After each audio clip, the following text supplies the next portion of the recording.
Bienvenidos a esta agenda pública en los libros. Estamos transmitiendo desde el pabellón del Fondo de Cultura Económica en la Feria Internacional del Libro de Guadalajara.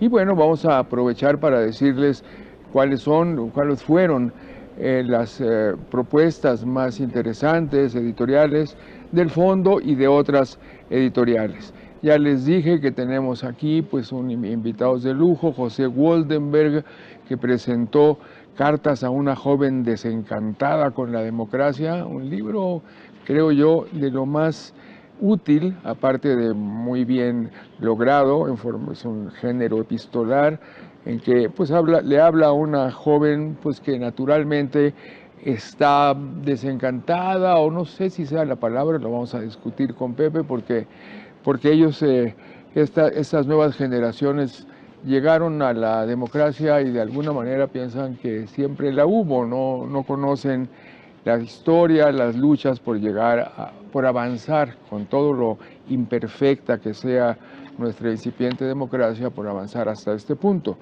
Y tenemos a Jacqueline Fox. Bienvenida, Jacqueline, ya te presenté en la entrada, con un tema realmente de actualidad, mecanismos de la posverdad. Ella es una periodista y académica peruana, les decía yo a ustedes, y pues toca este tema importante, conoce el medio mexicano, aquí estudió el posgrado en la UNAM, ha trabajado también para periódicos mexicanos y ahora es la corresponsal del País, del periódico español, en Lima. Entonces vamos a empezar, si te parece, Pepe, con tus cartas a una joven desencantada. Por ahí explicas, creo que en el epílogo, tu conversación con Eduardo Rabasa, este joven editor de la editorial Sexto Piso, que además tuvo un stand maravilloso aquí, muy rico, con todas estas propuestas imaginativas. Y entonces este es un libro importante también en el sentido editorial, porque es un libro encargado para concurrir al debate público de hoy. No es un estudio como suele ocurrir o una novela que lleva uno a una editorial, sino que hay ahí una inteligencia en la búsqueda de temas y de productos culturales para ponerlos a circular. Pepe, me encantó esta propuesta. Muchas gracias, Pepe, y es un gusto estar con Jacqueline. En efecto, es tal como tú lo dices. A fines del año pasado, Eduardo Rabasa se puso en contacto conmigo y me propuso hacer un libro epistolar en el cual yo me dirigiera a los jóvenes, me dijo, porque él sentía que, y yo también, pues que existe un malestar, un desencanto en relación a nuestra vida pública. Ajá. Y él me entregó un libro de Christopher Hitchens que se llama Cartas a un joven disidente, así se le puso en español, que aunque trata otros temas, a mí me dio, digamos, la vereda por donde debería yo andar. Y bueno, pues me puse a trabajar y de ahí salió este libro. Oye, pero ojo, amigos que no están en sus casas, porque después vienen las preguntas. Y la primera pregunta es una cuestión que está en estas nuevas generaciones a las que te diriges, pues en parte indiferencia a veces a la política, en parte desencanto, un rapidísimo desencanto porque apenas tomaron pues sí, contacto con la política. Y la primera pregunta es participar o no participar. ¿De dónde tomas estas ideas? Bueno, yo lo que recreo en unos cuantos párrafos es una polémica que Albert Hirschman, un economista muy destacado, ya fallecido, tuvo con algunos exponentes de eso que llamamos rational choice. Es decir, que las personas toman decisiones supuestamente sobre bases racionales sí, de conveniencias, de ventajas. Y maximizando sus ventajas. Sus ventajas. Y entonces ellos decían que pues, la gente se abstiene de participar por una muy sencilla razón. Porque si no participa, no hace el esfuerzo, pero puede ser beneficiario de los logros. Entonces ve los toros desde la barrera. ¿Sí? Ve los toros desde la barrera. No se desgastan. Y entonces Hirschman les recordaba, y a mí me hace sentido lo que decía Hirschman, que no entendía nada, que la participación porta su propia recompensa, porque cuando uno participa, sale más allá del círculo de lo privado, se pone en contacto con lo público, forja amistades, forja solidaridades, amplía su campo de visión, hace más emocionante la vida, le otorga sentido. Es decir, Hirschman lo argumentaba mucho mejor que yo. Pero esa es la idea. Ahora, yo lo que digo es que Hirschman tiene razón y ojalá la gente participara, fuera más allá de sus asuntos privados, porque eso va a enriquecer su propia vida. Pero yo no tengo, digamos, ninguna capacidad para criticar a alguien que decide vivir su vida en el coto privado. Es decir, dedicándose a su trabajo, con su familia y dándole la espalda a los asuntos de todos. Pero creo que ellos se pierden de algo muy importante. A ver, vamos a deletrear Hirschman, H-I-R. No, H-I-R-S-H. M-A-N. Perfecto, ténganlo muy en cuenta. Alfred o Hirschman. Bueno, pero también la propuesta inicial es pues que existe ese desencanto de los jóvenes en la democracia, en sus primeros contactos con la política, con la participación política, por los cauces democráticos. ¿Y a qué lo vamos a atribuir? Bueno, ahí hay dos cartas, sobre todo, donde yo intento detectar los nutrientes de este malestar y de este desencanto, porque no es un malestar o un desencanto artificial. Yo digo que los fenómenos de corrupción, cuando quedan impunes, la espiral de violencia que ha vivido el país y que ha dejado pues una cauda de asesinados, de desaparecidos, de familias quebradas, de zonas devastadas, aunado a una economía que no crece con suficiencia y no ofrece a los jóvenes o es un horizonte productivo o en el mundo laboral, más nuestras ancestrales desigualdades, pues generan un caldo de cultivo que nos puede explicar el desencanto y que creo prende focos rojos para que si no queremos que siga avanzando el desencanto, atendamos ese tipo de problemas. Pero también hablo de otras dimensiones que quizá no sean tan profundas, ¿no? Detecto que hay un antipluralismo inercial en nuestra sociedad, y quizá no solamente en nuestra sociedad, un déficit en el Estado de Derecho, una serie de paradojas que de manera natural se desprenden del proceso democratizador, el comportamiento de los partidos y su lenguaje, el comportamiento de los medios. Bueno, trato, digamos, de explorar, aunque sea de manera muy, muy breve, el porqué de este malestar, ¿no? Y sus causas. Porque lo que más me preocupa es que en el mundo, no en México, ese malestar está presente. Y el asunto es que se está orientando en muy diversas direcciones. Por ejemplo, en Europa, estos brotes de la ultraderecha tienen que ver con el malestar. Yo el otro día comentaba, por ejemplo, en el caso griego, pues mientras se dio el proceso de transición democrática, entraron a Europa, hubo transferencia de recursos de Europa para la economía griega y creció y demás, pues todo parecía marchar viento en popa. Estalla la crisis y un partido, por ejemplo, como la Rama Dorada, que sacaba el 0.4% de la votación, llegó hasta el 8%, con un discurso xenófobo, pues prácticamente fascista. Y claro, el malestar estaba ahí, pero estos demagogos lo orientaron, desde mi punto de vista, en el peor sentido posible. Claro, también Grecia vivió que una pequeña formación política de izquierda entró al relevo en el gobierno, y creo que esa es la parte virtuosa del asunto. A mí me gusta citar en este tema, y sobre todo cuando recomiendo este libro a los jóvenes, un relato de Alberto Moravia que se llama Los Indiferentes. Es un poco esta idea de la distancia con la participación política, que de alguna manera encamina a Moravia a plantearlo como el caldo de cultivo precisamente del fascismo en Italia, ¿no? Es decir, el ejemplo de Grecia, es este crecimiento de la ultraderecha en Alemania tan preocupante, etcétera. Pero a ver, Jacqueline, tu libro de mecanismos de la posverdad, creo que tiene un hilo conductor común con los planteamientos de Pepe Woldenberg, que pues es un, digamos, promotor de la participación política. Finalmente les está diciendo a las chavas, a los chavos que hay que participar, ¿no? Es decir, no quedarse ni en la indolencia, ni en la indiferencia, ni en el desencanto, ni en la distancia de la política.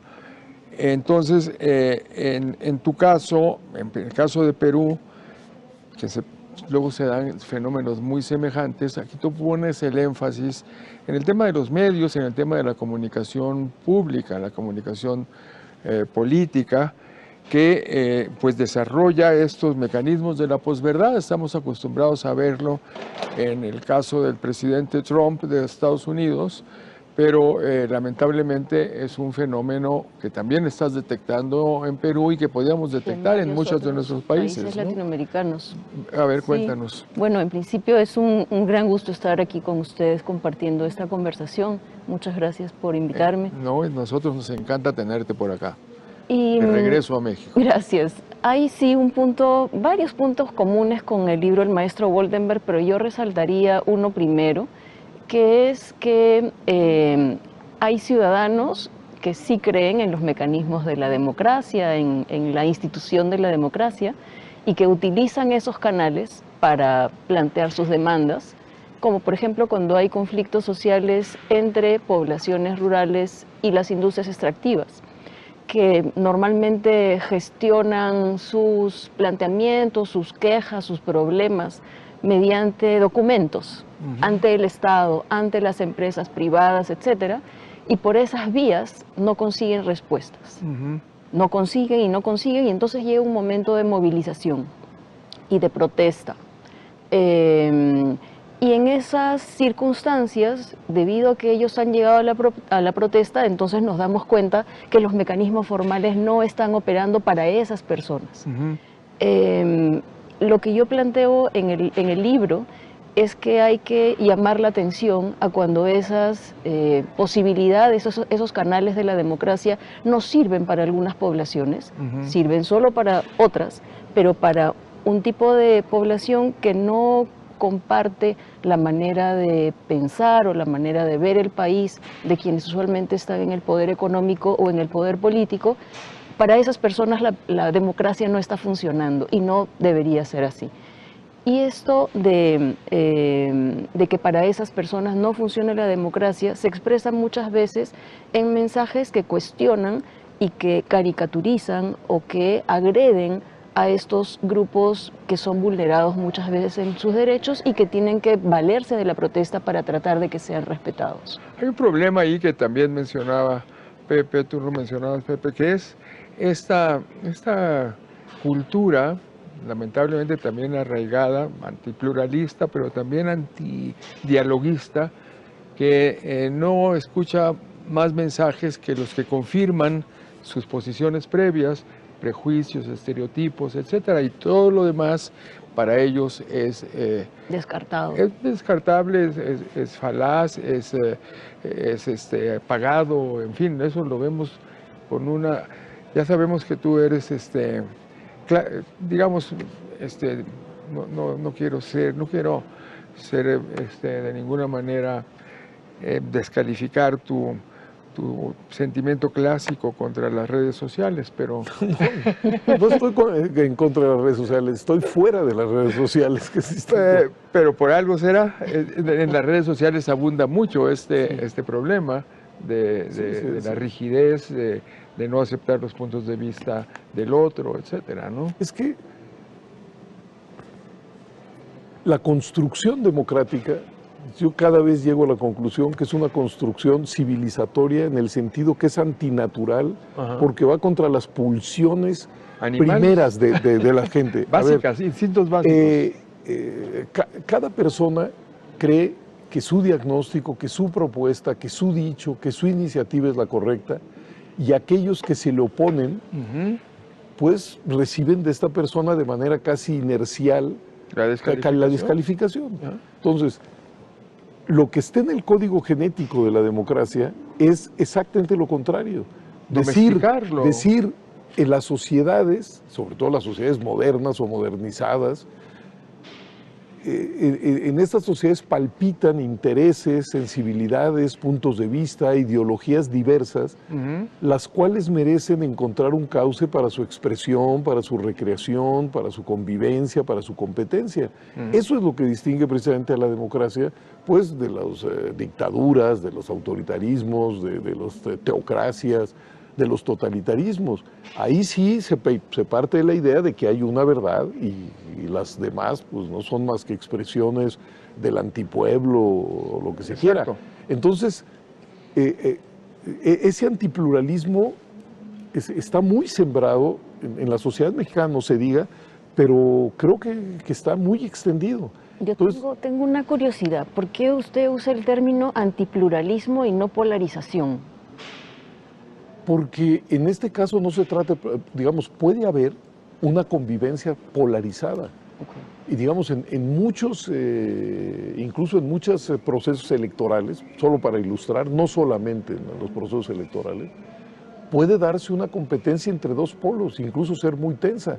Pero si estos dos se reconocen, pues por lo menos podemos hablar de antipluralismo.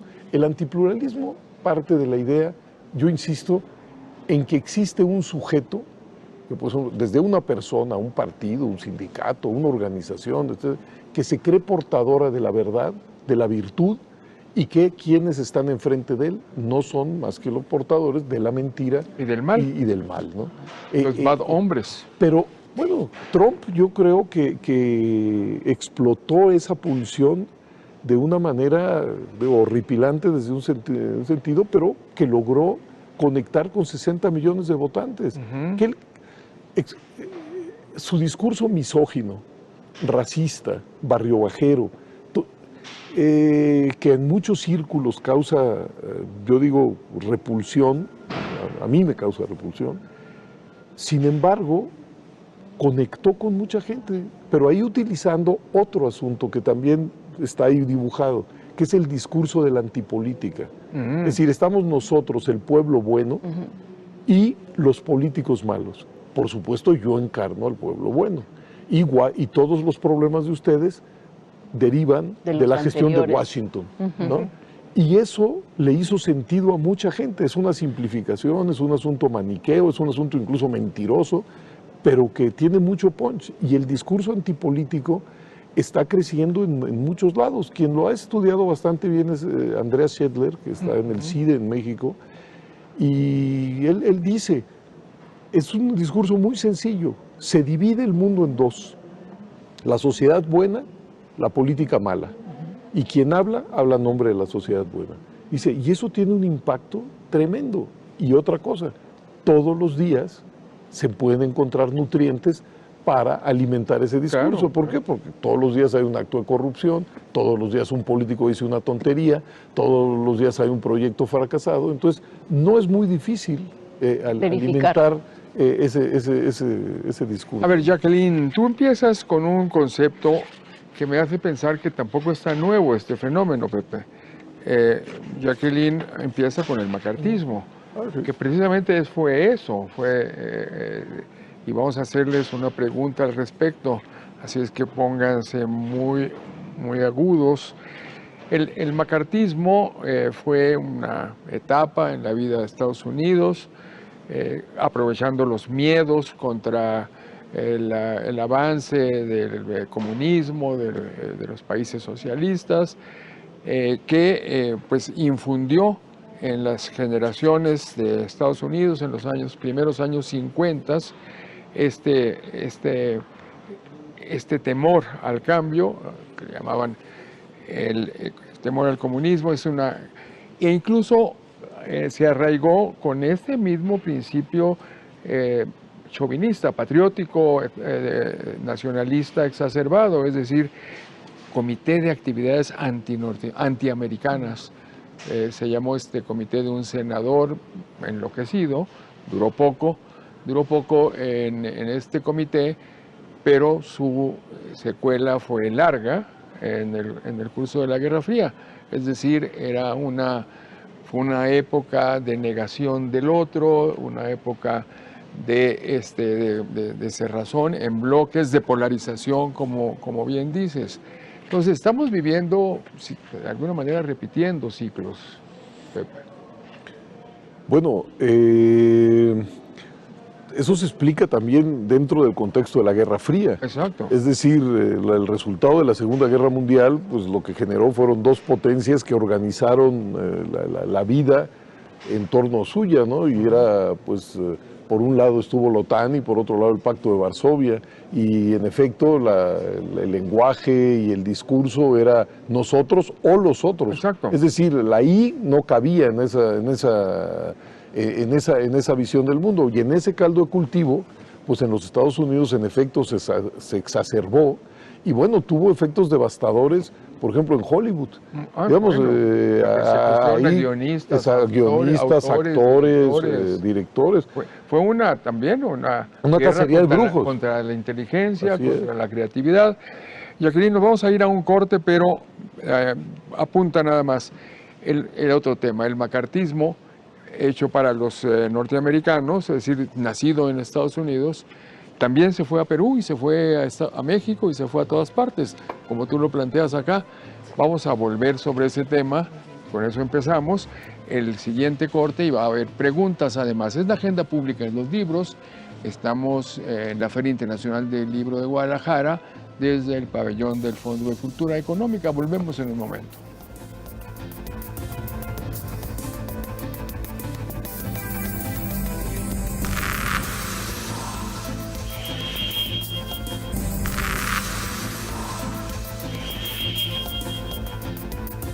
Estamos de regreso en esta agenda pública en los libros, desde el pabellón del Fondo de Cultura Económica, en la Feria Internacional del Libro de Guadalajara, y estábamos viendo que el macartismo no se quedó en Estados Unidos. Era grave que estuviera en Estados Unidos, pero más lamentable que haya pues invadido lo que se llamaba el mundo libre, y las repercusiones llegan hasta el Perú de Fujimori y más, ¿no? Y hasta la actualidad. Y hasta la actualidad. A ver. Sí, digamos que hay un concepto muy útil para este libro que yo tomo de Noam Chomsky, intelectual estadounidense, profesor del Instituto Tecnológico de Massachusetts, que es la tesis del enemigo común, que para atacar a los que no piensan como uno, conviene hacer fuerzas en un solo polo, en un solo lado de las cuestiones. Y este mecanismo de atacar al grupo del disenso, como en el enemigo común, sigue siendo utilizado hasta la actualidad por fujimoristas que empezaron de esa misma manera en la década de los 90 a tratar a los que no pensaban como ellos. Pero el problema en esta época de la posverdad es que se ataca a los otros de maneras o con información que no es verdadera.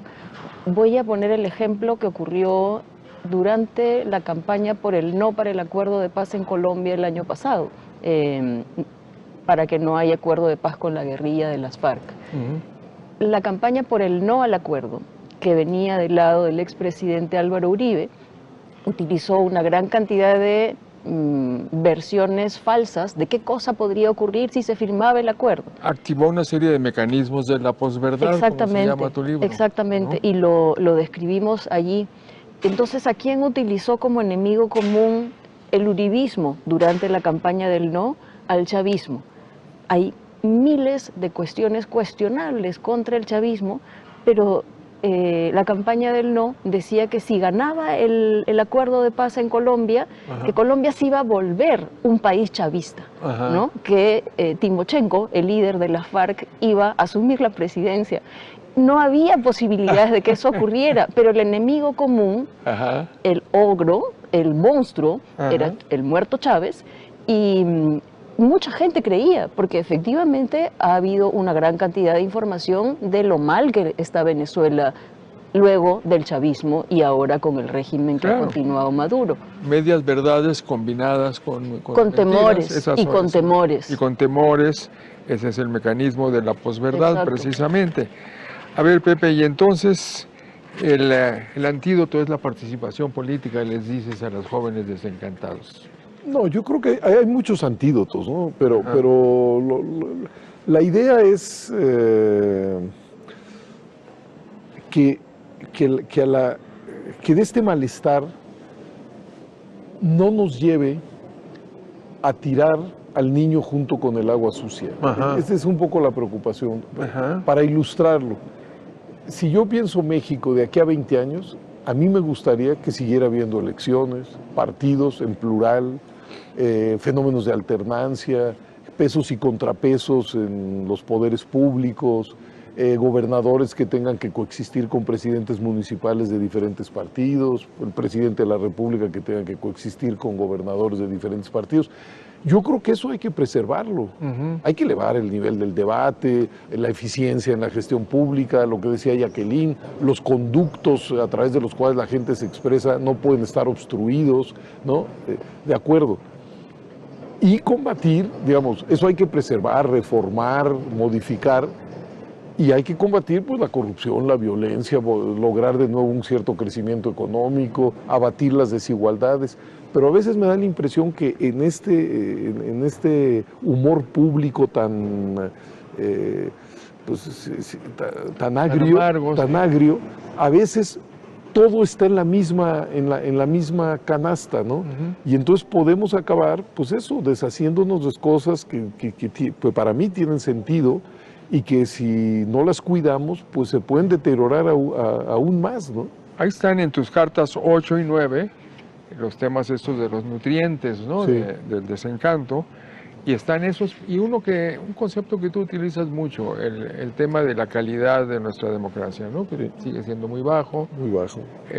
La calidad del debate público, la calidad también de nuestros sistemas informativos, información pública, información de los medios, etcétera, que también aparece en tu libro, Jacqueline, ¿no? Sí, yo planteo en realidad como una de las motivaciones de este libro el hecho de que si la información que producen los medios de comunicación institucionales, tradicionales, se deteriora, si el periodismo se deteriora y cae en este tipo de desinformación, de manipulación, de distorsión de la realidad, el público no va a distinguir ya, y creo que ya no está distinguiendo, en esta diferencia que teníamos antes muy clara los periodistas de los líderes de opinión cualquiera que pueden decir algo, ¿no? Digamos que antes había una especie de regla, de norma y de consenso de que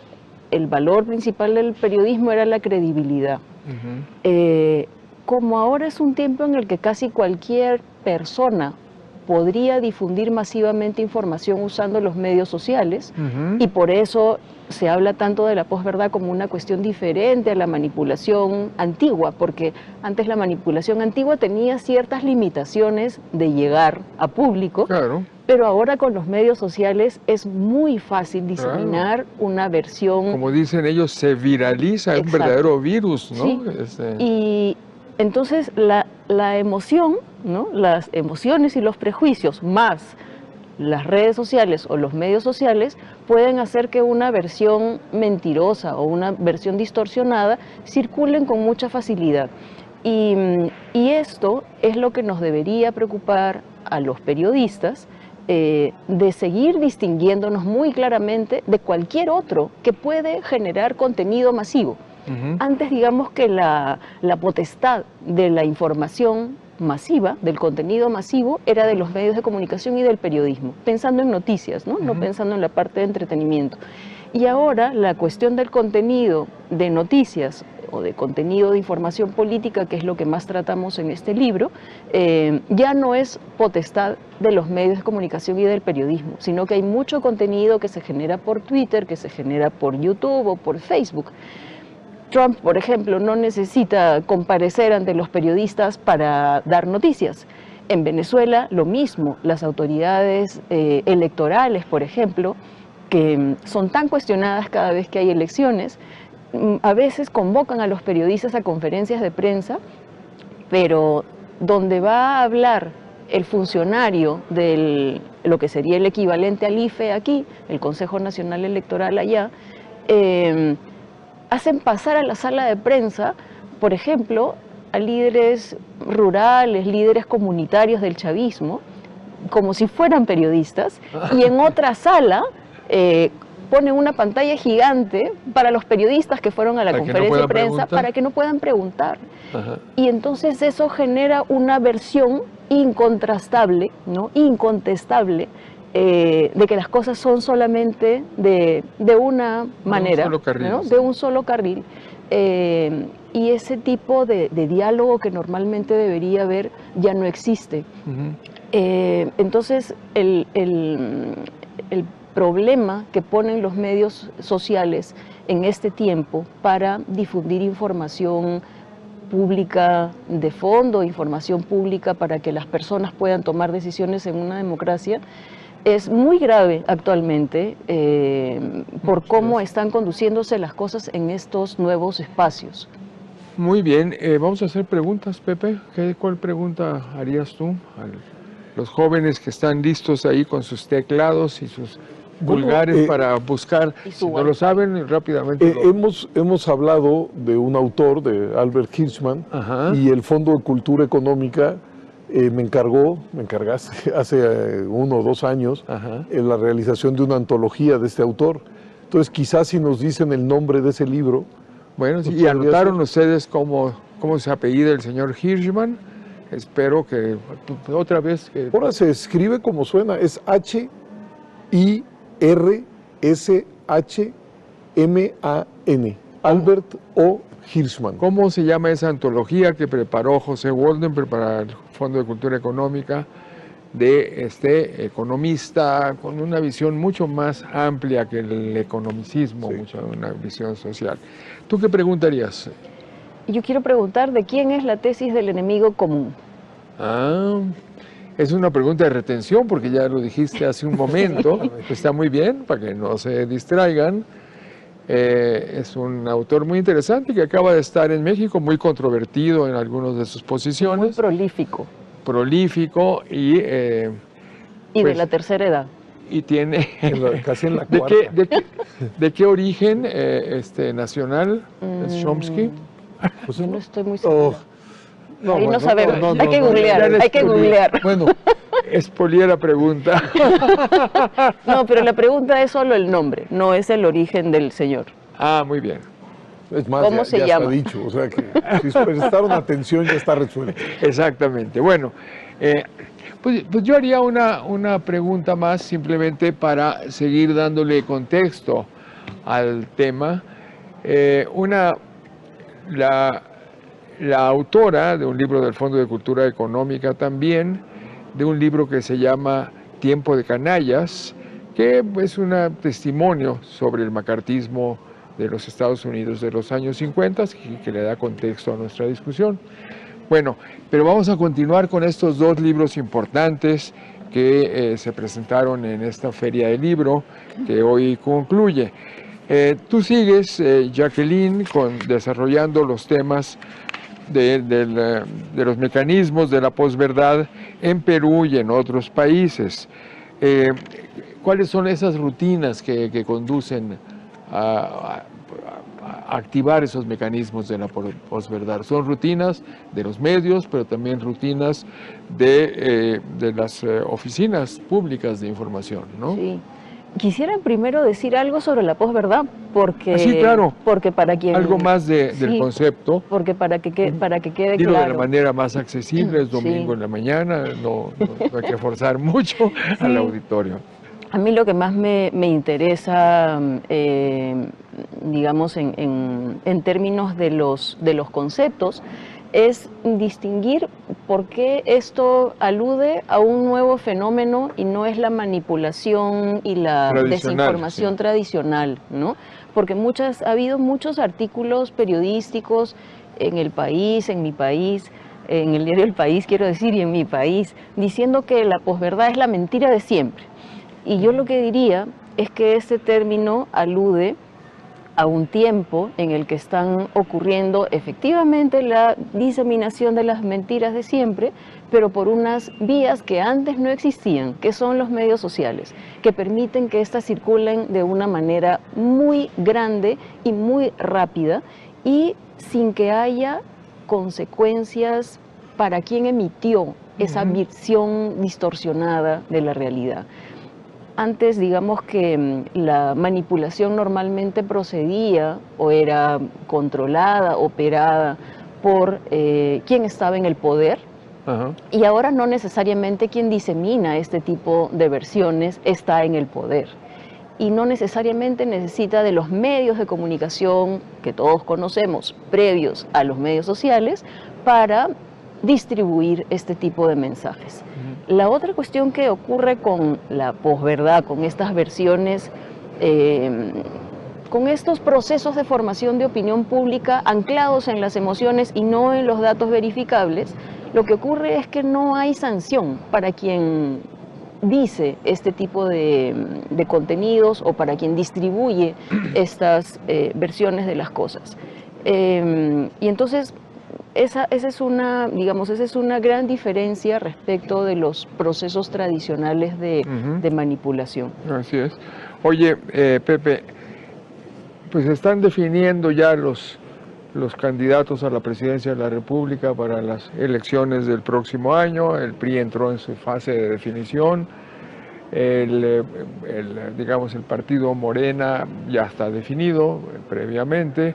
Pues sigue el partido de la derecha, el PAN, en la probable alianza o discutiendo una alianza de frente con el partido que fue de la izquierda, digamos, tradicional, el PRD, pero tú subrayas, no sé si el sentido es de negación, de decir, o de simplemente de alerta, la agonía de una democracia. No, La agonía de una democracia es el título de un libro del expresidente uruguayo Sanguinetti, Julio Sanguinetti, que narra de una manera muy viva y muy dramática lo que aconteció en aquel país y que llevó al golpe de Estado. Son los años de los Tupamaros, por un lado, y de una represión cada vez mayor, que empieza primero siendo de la policía y acaba siendo del ejército, y el ejército acaba resolviendo que, pues, si los políticos no pueden, pues serán ellos los que acaben. Ese es un libro que casi no circuló en México, y que yo hago una breve reseña para decir que a veces lo que uno tiene no es valorado y pues al final uno se amanece en una circunstancia que jamás pensó, ¿no? No sé, para la gente de nuestra generación, Uruguay era, algunos decían la Suiza de América Latina, etcétera, etcétera, ¿no? Y una democracia consolidada y sus partidos y fenómenos de alternancia entre ellos, etcétera, etcétera. Y en 1972, 73, no recuerdo, pero en los 70s viene el golpe de Estado después de esa espiral de polarización armada, y aparece en el libro pues solamente como una alerta, ¿no? Como diciendo, las cosas pueden estar peor de lo que están. No es cierto que exista una ley de la historia que nos lleve a que las cosas mejoren de manera, indefectiblemente y demás. Entonces es como una alerta. Es una alerta. Claro, no quiere haber ninguna analogía entre lo que pasa en México y Uruguay. No va por ahí. Sobre todo pues que fue una ola represiva bárbara, ¿no? Es decir, la dictadura de Argentina, Chile, Videla un año después, Uruguay, etcétera, etcétera, ¿no? Esperemos que no se repita. Pero lo que ya me llamó la atención del texto de Sanguinetti es cómo reconstruir, cómo los militares retomaron buena parte del lenguaje, digamos, de los Tupamaros. Es decir, todos los políticos son iguales, todos los partidos están coludidos en lo mismo. Y al final los militares dijeron, en efecto, todos los partidos son una excrescencia y vamos a acabar con ellos, vamos a hacer el Congreso, vamos a poner orden. Y bueno, es otro de los méritos de este libro, que es Cartas a una joven desencantada con la democracia, que pues de una manera muy accesible también introduce a lecturas como esta de Sanguinetti, de la agonía de una democracia, La rebelión en la granja de Orwell, que también está ahí, lo mencionas y te pones a discutir con un candidato a la presidencia. No hay que discutir. Yo digo que, digamos, Andrés Manuel López Obrador pues, tuvo un resbalón, ¿no? O sea, en uno de sus, ¿cómo se llama?, de sus spots en la televisión decía que iba a haber en México una rebelión en la granja. Y, pues, como algo bueno. Era evidente. Como algo bueno que él iba a promover. Era evidente pues, que no había leído. Que no había leído el texto de Orwell. Y pues eso me sirvió nada más para ilustrar lo que sí dice Orwell, ¿no? Que son los pasos que llevan a cómo una rebelión triunfante acaba convirtiéndose en una dictadura, ¿no? Exactamente. Orwell se refería sobre todo a la circunstancia soviética, ¿no? Sí. E incluso los dos cerdos fundamentales que claramente eran Stalin y Trotsky. Exacto. Era un panfleto lo de Orwell, pero un panfleto muy bien hecho y muy expresivo. Exactamente. También recomiendas a Karl Popper. Bueno, lo cito varias veces y hay dos autores que a mí, en lo particular, pues me hicieron ver de otra manera las cosas, que son, por un lado, Norberto Bobbio y en el caso mexicano, Carlos Pereira, ¿no? Y Carlos Pereira, pues tan extrañado, ¿no? Así es. Pero, bueno, a él le atribuimos, en muchos sentidos, el concepto del reclamo democrático de los años 80, ¿verdad? Sí, bueno, hubo un libro, si mal no recuerdo, coordinado por... Eso ya cuando murió Carlos. Coordinado por Rolando Cordera, creo que apareció en el siglo XXI, se llamaba El Reclamo Democrático, y apareció, creo que unos meses después de la muerte de Carlos Pereira. Era un libro homenaje a Carlos Pereira porque él había acuñado el tema. Había insistido mucho en el reclamo democrático. No sé el término, pero la idea, sin duda. Sin duda. Bueno, vamos a ir a un último corte para regresar con un último segmento, pues dándoles algunas noticias de los otros libros, digamos, estelares de la Feria del Libro de Guadalajara. Volvemos en un minuto.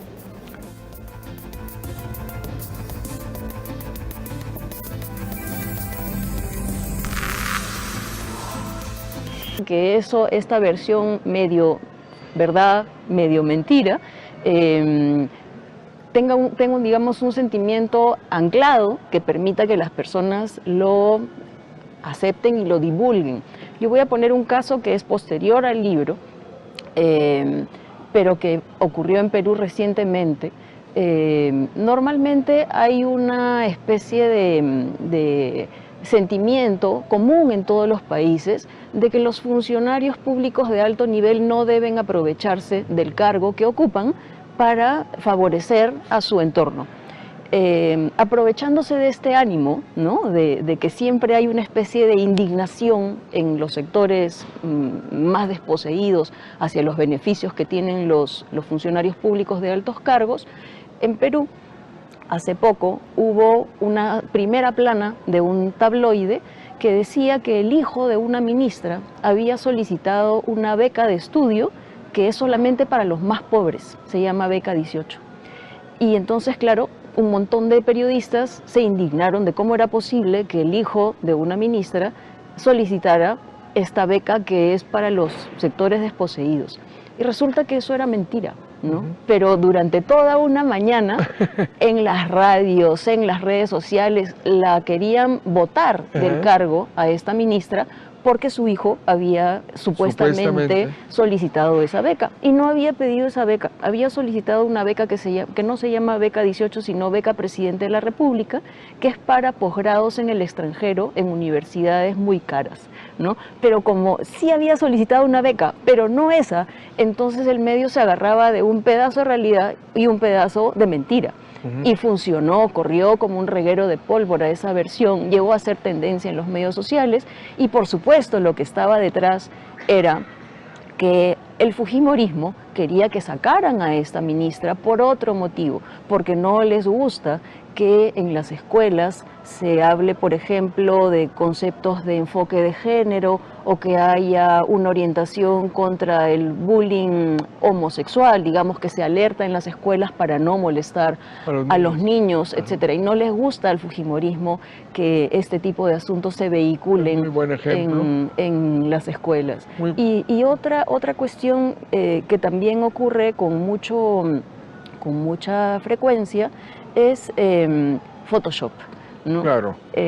Poner algo, completar una imagen verdadera con algo que no está detrás, con algo adicional que se agrega y que parece que así fue la foto, circula la foto por los medios y hay un rato en el que muchas personas están creyendo, por ejemplo, en el caso de la ex candidata presidencial Verónica Mendoza en el Perú, una candidata de izquierda, había una foto, digamos, de ella, así en un sofá con otras personas, detrás en la foto original había una ventana, y lo que hicieron en el Photoshop fue poner atrás una bandera con la hoz y el martillo, que en el Perú remite a Sendero Luminoso, al grupo terrorista, y entonces esa foto corrió diciendo, miren a quién respaldan, miren quién le gusta a esta política, y hasta que después pasaron horas, y ya se pudo ver cómo era la foto original, en que atrás había una ventana. Ahí está la otra mentira,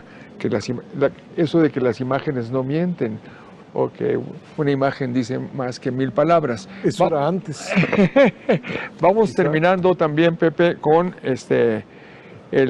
digamos cuál sería el mensaje del libro. Ya dijiste cuáles son los nutrientes del desencanto en la democracia, los riesgos de la indiferencia, de la retracción de los jóvenes de la participación política. ¿A dónde nos llevas? ¿A dónde quieres llevar a estos jóvenes a los que les escribes? Bueno, yo digo que México venturosamente vivió una transición democrática, que vale la pena, incluso deberíamos de haberla hasta festejado y socializado.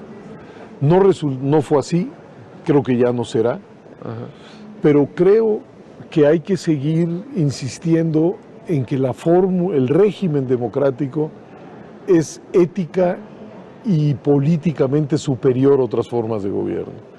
Y que si queremos fortalecerlo, es muy importante salir también de esta noria a la que hemos estado dándole vueltas a lo largo de los años, que es la de las reformas político-electorales, que lo que está desgastando el aprecio en las rutinas de la democracia está más allá de ese círculo. Es decir, repito, la corrupción, la violencia, el déficit en el crecimiento económico, el déficit en el Estado de Derecho, las ancestrales desigualdades.